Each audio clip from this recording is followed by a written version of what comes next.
They had walked past the clinic several times before, but in the face of the shocking revelations about the clinic's proprietor, residents of Githurai 44 and Zimmerman stopped to take a closer look at the Prestige healthcare clinics, run by a man who allegedly committed an intimate crime against his female clients, all the while masquerading as a gynecologist. Following Citizen TV's expose, the Kenya Medical Practitioners and Dentists Board has revealed that its officers paid 3 visits to the facility, the last on June 17th, when Mugo was arrested by police officers from the Kasarani police station. We did an inspection here, where there's a little girl who was actually detained here against her will. So we came and we found the criminal, Mugo, working here. And we were able to arrest him, and we took him to Kasarani police station. Shortly afterwards, Mugo was freed, and the facility opened its doors once more. This despite the fact that Mugo was never licensed to practice medicine. He has no license to operate this den you see behind here. I cannot even call it a health facility because it's not.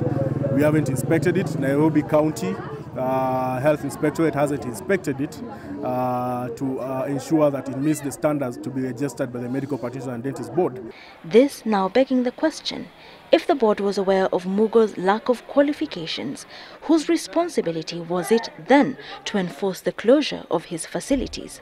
And how could the patients who all along assumed him to be a doctor have known that he wasn't one in the first place? The Kenya Medical Association now pointing out the red flags. A gynecologist, the association says, must first qualify as a general practitioner and secure a license to practice medicine before specializing.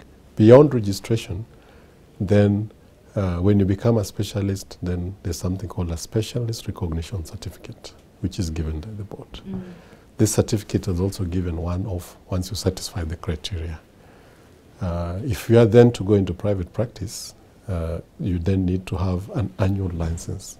And the certificates of practice must be prominently displayed. We are going to have a database that we're going to share very openly with the public, so that before, when you're waiting at the reception to be seen, you can be able actually to send a text, or you can be able just to get into the website and actually confirm that the person behind that particular desk is actually a clinician. Yet while these standards weed out the academically unqualified, how can one tell those with ulterior motives?